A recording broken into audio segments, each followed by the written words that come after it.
Welcome to the Dreamboat. Remember, you can join the DRI for just £30 a year. You get access to more content, including videos and discounts for our events. It's a great way of finding out more about our work, joining our dream community, and supporting this podcast. Details in the show notes and at driccpe.org.uk/membership. Welcome to the Dreamboat podcast, a place where we talk about everything dreamy, all you wanted to know about dreams and where you might find some answers. My name is Dave Billington, and I'm a psychotherapist, and I'm also director of the Dream Research Institute. And I'm joined by fellow psychotherapist Laura Payne. Hello, I'm Laura Payne, and I'm also part of the Dream Research Institute.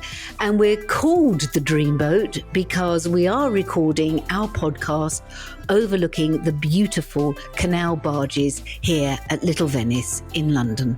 We'll be looking at dreams, talking to guest experts, and answering your questions. Now, let's get on with the episode.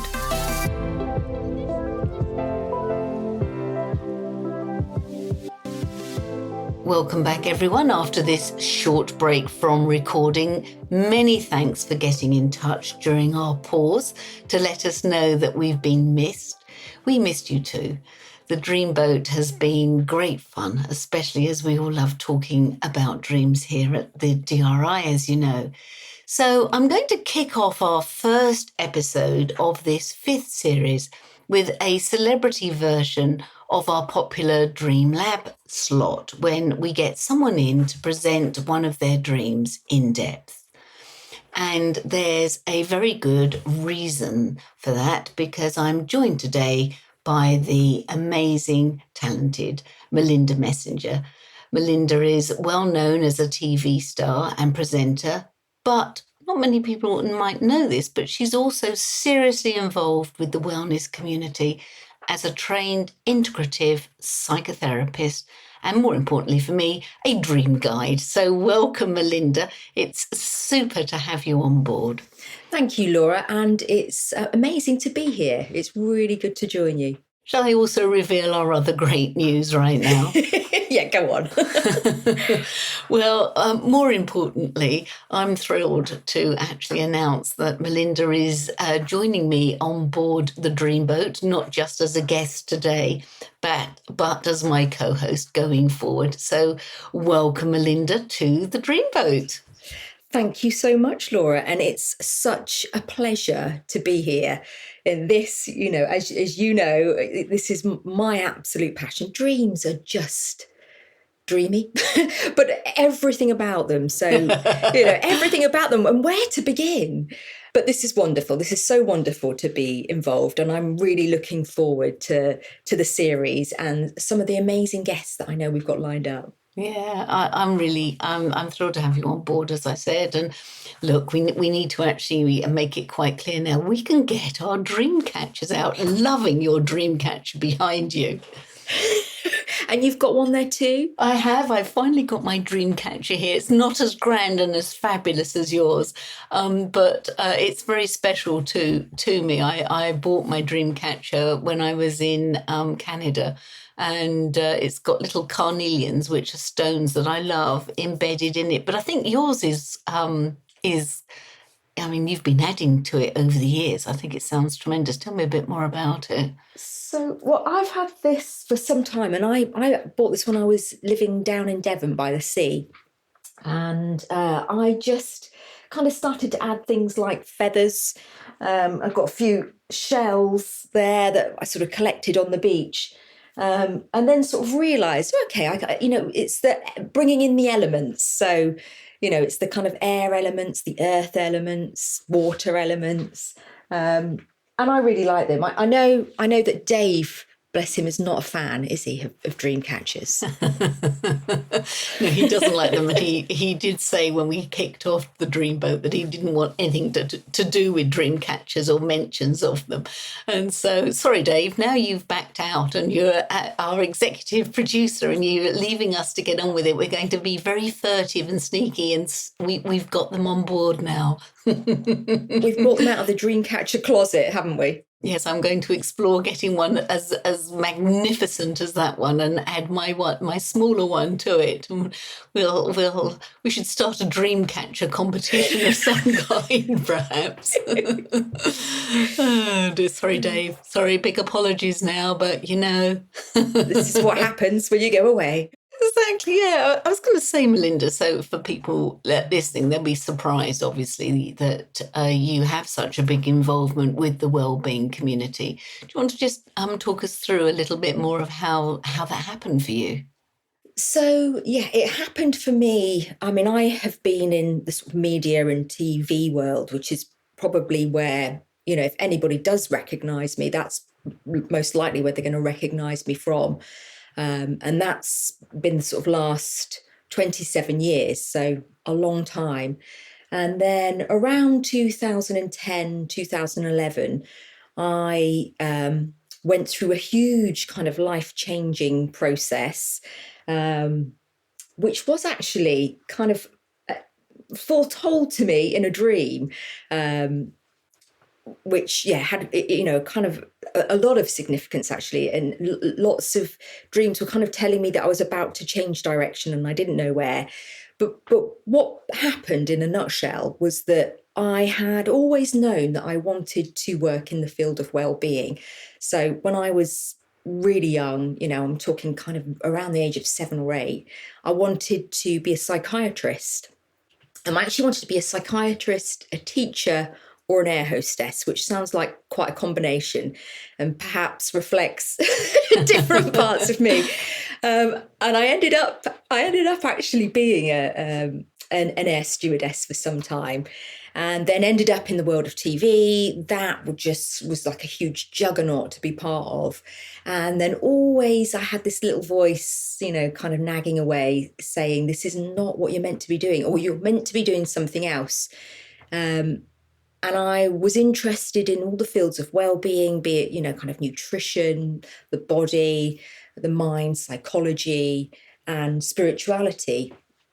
And I realized actually that you needed to kind of combine all three.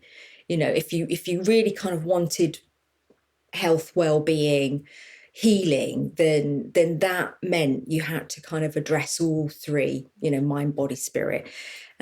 So I ended up finding a training, which was at the CCPE, as you know well. The infamous CCPE, the Centre for Counselling and Psychotherapy Education, but which is where I trained as well, as did Dave. What a phenomenal place. So yeah, I started my training there, and that was back in 2011. And it's a long process to train, and kind of rightly so, because, we can't work in depth and we have to go through our own therapy process. And so it took me a long time, a few stops and starts and breaks in between. But eventually, that led me to getting my diploma. Then I did my master's, which was quite heavily dream focused, and then joining the Dreams Research Institute, the DRI, and now I'm here. Yeah, fabulous. And what in particular would you say drew you to dream work? I had a dream when I was 7 years old, and it really just it stayed with me. It was so powerful, and I think it's probably the time that I became kind of conscious of dreaming, and it just captured my attention. And then I found that I just dreamt a lot, which I still do. But as a child, I would sit and I would just watch my dreams back as if I was watching a film. So I would, just be sat in the living room or wherever. And it was almost like I could sort of flick on a projector and I'd have my eyes open, but I would literally watch it like film scrolls and watch this film play visually in front of my eyes. And then each dream would then click into the next dream and then click into the next. So I just have these reams and reams of dreams that I would watch. And they just fascinated me, from experiences of flying to, my sort of first lucid dream when I was like, what on earth is this realm? And I think really it was those sort of those experiences that have just stayed with me throughout my whole life. And I could talk about dreams all day long. I want to hear what everybody else is dreaming. I kind of want to, what they are and where we go and why they matter so much, because I certainly have experienced personally real healing through accessing my dreams, and also witnessed, healing with clients when we've worked with their dreams. So they, I know they're this really potent, powerful kind of realm, that we can all access, even if some of us feel that they can't. It's there for all of us. And so for me, yeah, they're really special. That's really beautiful. And I agree. I think people forget about the healing aspect of dreams, where the psyche, I know I say this regularly, but, the psyche's knocking at the door to say, please, please pay attention to this. This is important. This is the bit that will change things, transform things. Jung himself was fascinated, obviously, by dreams, put it very centre stage in the analyst movement, but also linking it with alchemy and some of the very old sort of symbols, archetypes, as he called them, obviously, that are so deeply embedded, which hold so much energy. And if you can tap into that, the healing power of some of that energy, well, as you say, when you work with clients or you're in dream groups, you can actually physically see it happening and also feel it. You can embody the change. You can really tell the difference of what's actually happening to somebody at a corporal level. And I find that truly fascinating of what's actually going on, but also really beautiful. Yeah, it is so beautiful.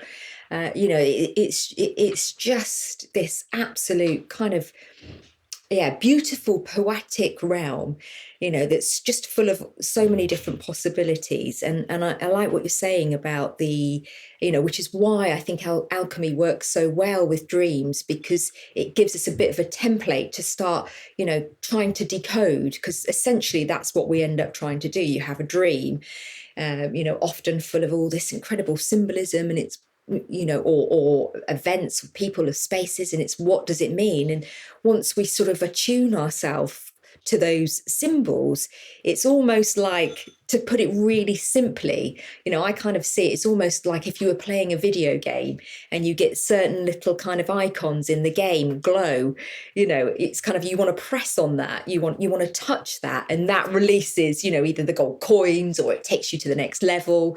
It's, it's sort of, very simply put, it's a way of tapping in to these sort of powerful energies, and that can lead to all sorts of incredible changes, and I've certainly tracked them and transformations, and I've tracked them in my own life. And I've got dream journals from the age of around 15 all the way up until present day.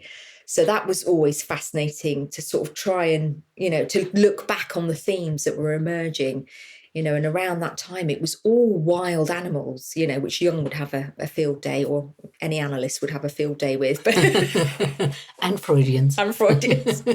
Let's not leave out the Freudians. Absolutely not. But yeah, they were always, and I would wake up in the morning and think, what on earth was that about? But with that sort of instinctive or kind of intuition that these are important to pay attention to. Why I really love the dream groups is that you get to have the experience of the dream, but to go back in and for perhaps things to unfold slightly differently than they did in your actual dream. There's almost like something else takes over. So it's sort of not of the conscious mind. Something else can happen. And in that, it's almost like a pocket of energy within the body gets sort of released, and experienced times where suddenly I'm like overcome with this sort of depth of emotion. I'm like, where on earth did that come from? And it was through tapping into a particular part of the dream and then staying with the sort of somatic kind of experience in the body that just brings a whole new experience. And, and you feel changed at some level. Yeah. I find the somatic response, as you called it quite rightly, the most fascinating part of it. And as you know, at the DRI, we pioneer the waking dream technique, which very much concentrates on the somatic response. So you say to the person as they're recapping their dream, where do you feel that in your body? And how powerful that is when they connect with something that they were unaware of. I've just come back from my first ever cruise. I went on the Queen Mary. I didn't think I was going to enjoy it, and I loved it, which really surprised me. And I went from Southampton to New York and then flew back.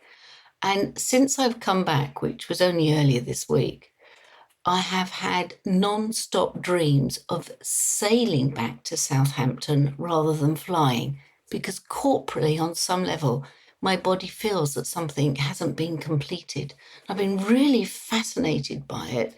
And then I woke up today, actually, and I realised that the Queen Mary actually had come back today. And I had a very conclusive dream along those lines last night. And now I feel as if the journey really has finished, because it felt so incomplete, because I had gone out on the boat, but I hadn't come back on the boat. And at some level, my body felt that that was wrong and inconclusive. And the psyche kept throwing it up every night. Every night I kept coming back on the Queen Mary to Southampton rather than flying home. And I'm hoping now that the Queen Mary has docked and I've sort of paid attention to it, that dream will end, because there's only so much rocking around at night on a liner you can take, all joking apart. So it's another version of the dream boat. But that's just so fascinating, isn't it? I mean, it's just so fascinating how the dream is kind of showing you, and you can look at it in so many different ways. And I like how you're looking at it. And of course, that's the other thing about dreams, isn't it? That it's what they mean to us that really matters. We can offer all sorts of ideas and interpretations, and that's great to kind of gather that in. But it's really tuning into what you feel is right for you. And when you were talking about that, I'm thinking, wow, it's kind of like a gestalt that you've got to complete that process. There's something about fully returning. Yes.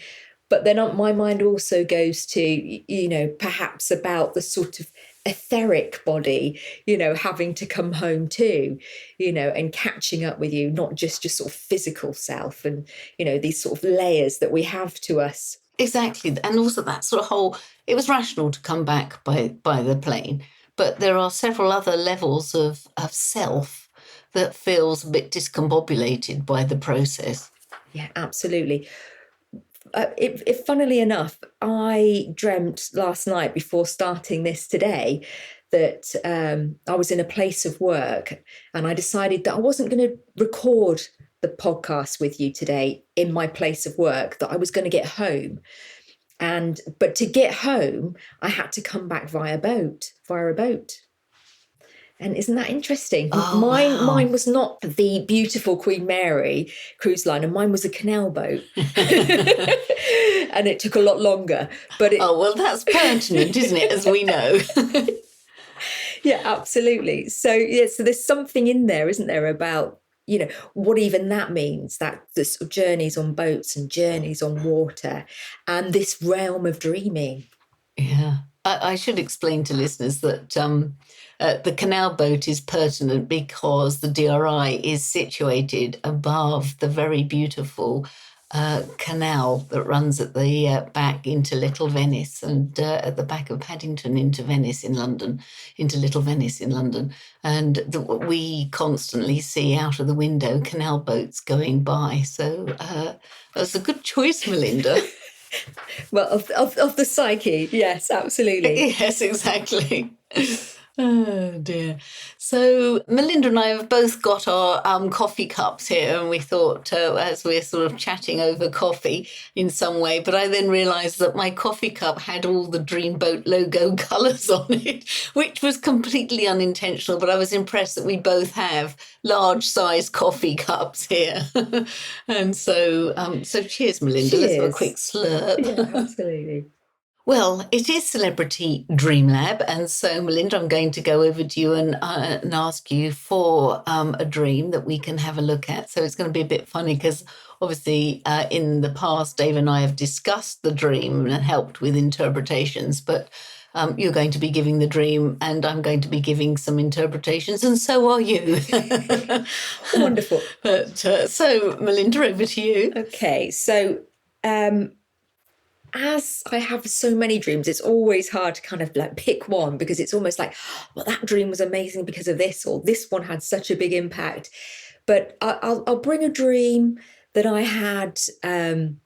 It was actually around the beginning of my retraining, so it was sort of a really significant time for me. And the dream, even today, when I recall it, I can sort of feel its ongoing significance, if you like.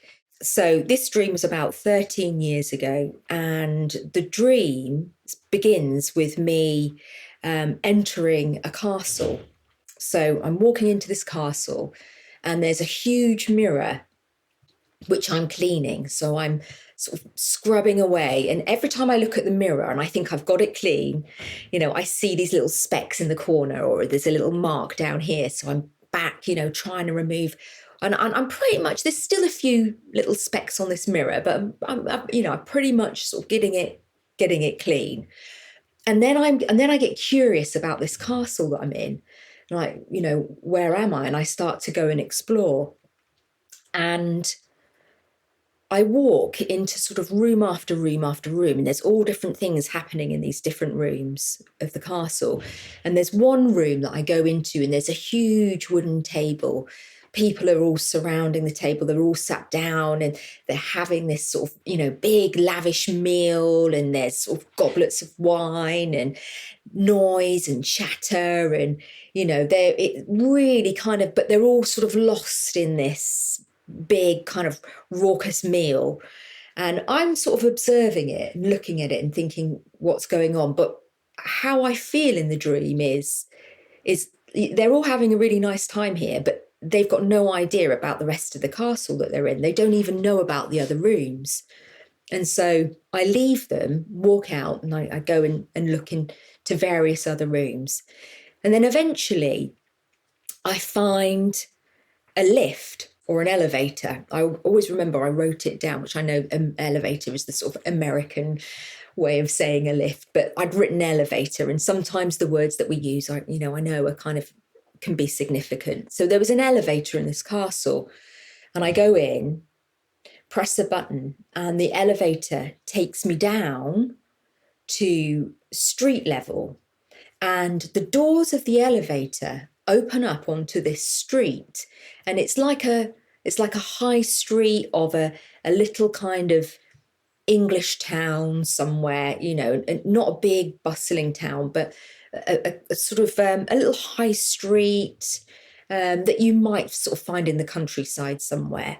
And it's lots of shops and people are just going about their everyday business. So I'm on this sort of street level and I'm looking around and I'm sort of stunned. I thought, oh, okay, I can come out and I can pop into a shop and I get something to eat and I can get back in this lift and go back into the castle. So this kind of, in the dream, I'm really sort of astounded that this is possible to kind of move between these two spaces. And I go back into the castle. Then I'm met by two friends of mine that I knew and was very close with back in that time. They were two male friends. And, they were, really sort of good fun and all about having fun. And they were like, what are you doing here? Come on, come out with us and have a good time. Let's go and have some fun. And I'm like, I should stay. I've got stuff to do in this castle. And they're like, no, come on, come with us. You can leave this. And, I'm like, I'm sort of tempted. And I start to follow them out through the grounds of the castle to a perimeter wall. They've already climbed over and are out the other side. I'm just sort of climbing to the top of the wall and I get stuck on the top.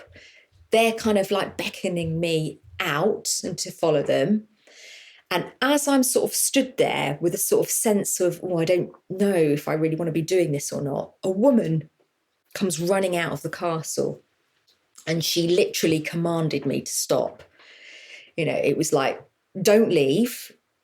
And then she had this chest, which she just sort of dropped on the ground in front of me.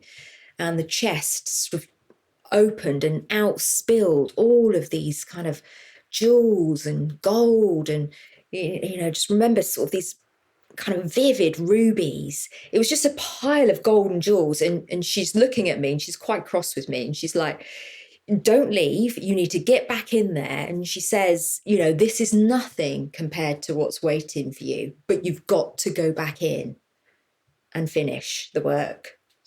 And I sort of dutifully just kind of, a bit sheepishly follow her back into the castle. And that was the dream. Oh, I love it. Oh, what a great dream for starting a course like CCPE and psychotherapy training. I mean, it's packed, isn't it, with goodies.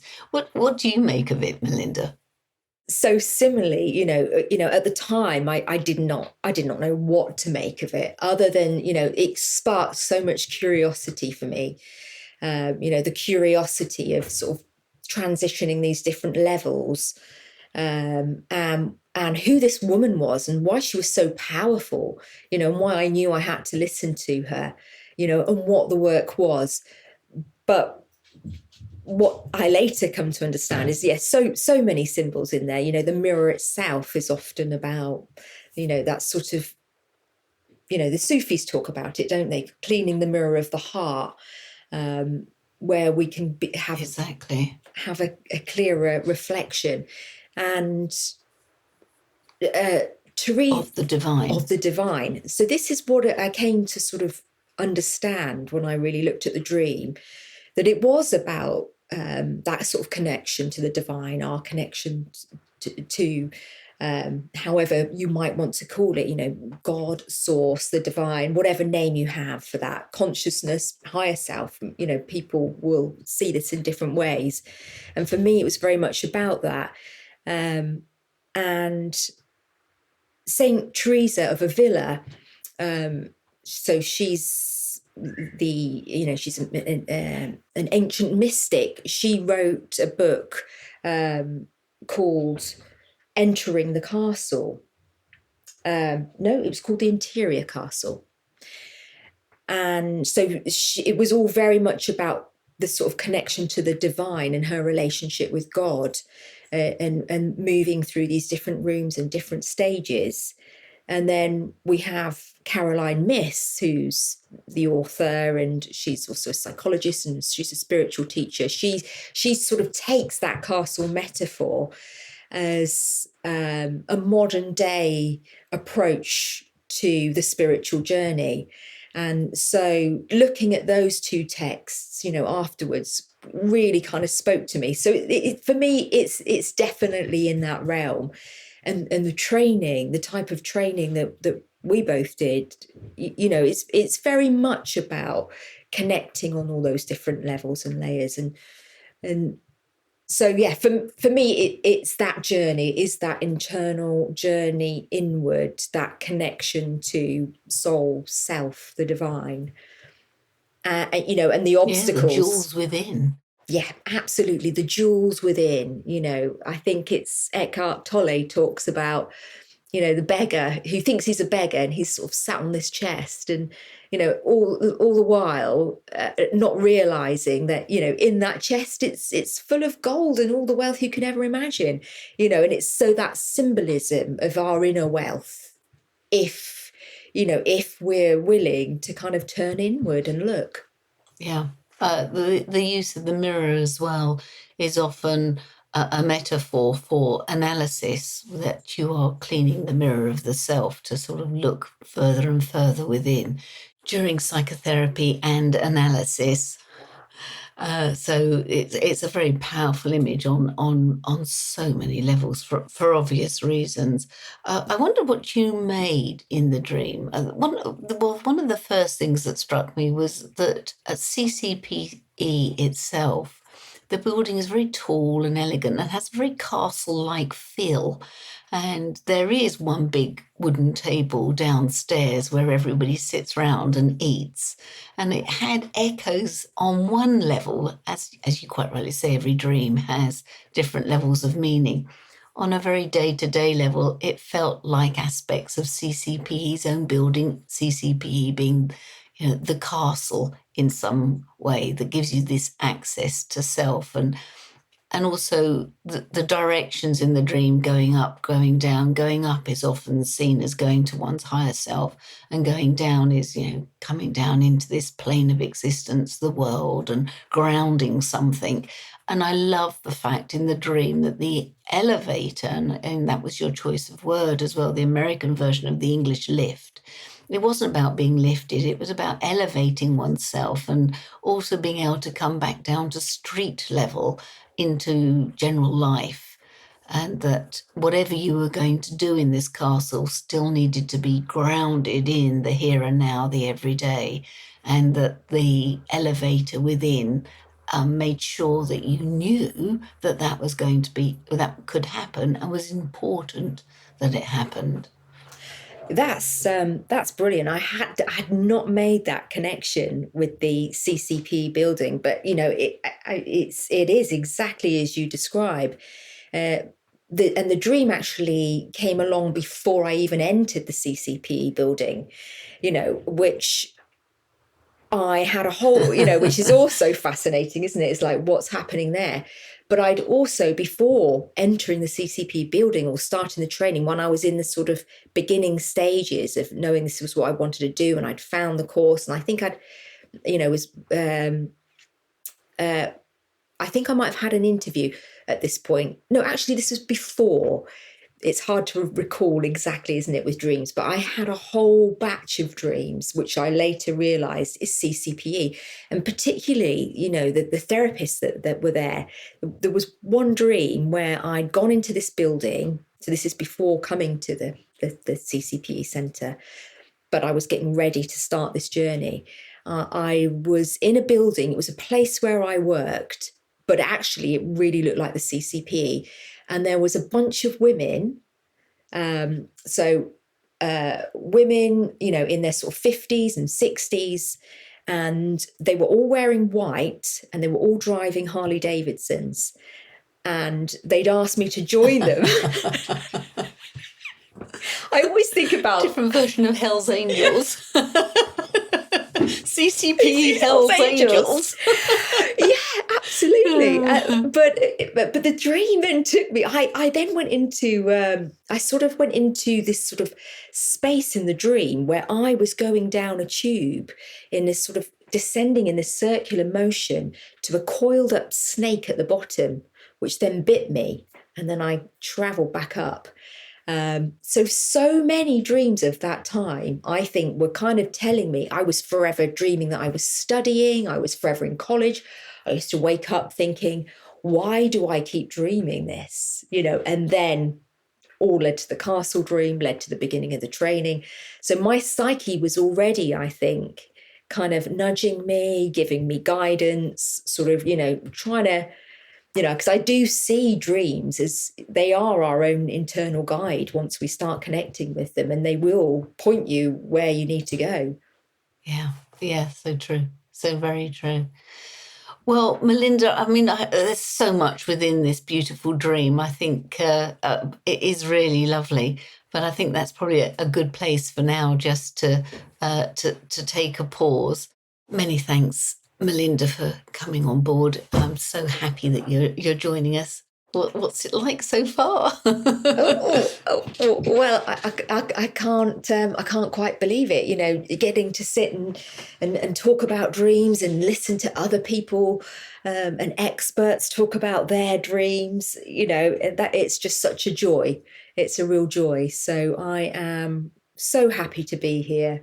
and so happy to be doing this with you, Laura, because your wealth of knowledge is just phenomenal. And I'm really going to enjoy learning from you through this. Oh, it's mutual. Thank you very much indeed. So everybody, thank you for joining us. Sweet dreams, as I normally say. I don't know if Melinda wants a new catchphrase, or are you going to work on it, Melinda? I think I'll work on it. Maybe in the words of Aerosmith for now, dream on. Oh, I like it. So everybody, thank you very much for joining us. From Melinda and myself, goodbye. So, thank you for joining us for this week's episode. Don't forget to like us and leave comments on your favourite podcast platform. As I'm sure you know, that's the way we build an audience for the Dreamboat podcast and also to spread news about dreaming. And as we said, there are many ways you can share your dreams at the DRI, the Dream Research Institute. Yes, we have courses, events, and workshops, and we want to hear from you. So check out the show notes for links, or find us on Instagram and on our Facebook page and on our website at driccpe.org.uk. And if you want to explore your dreams further, or you would like to support us, you can join the DRI as a member for just £30 a year. As a member, you will get discounts for all of our events and short courses. You'll get our newsletter with latest dream research news, and we'll also be adding other special member benefits during the year. Of course, members' dreams will always be given preference for reading on the podcast Dream of the Week slot. So go to the link on the show notes and become a DRI member today. Keep dreaming and keep sharing your dreams.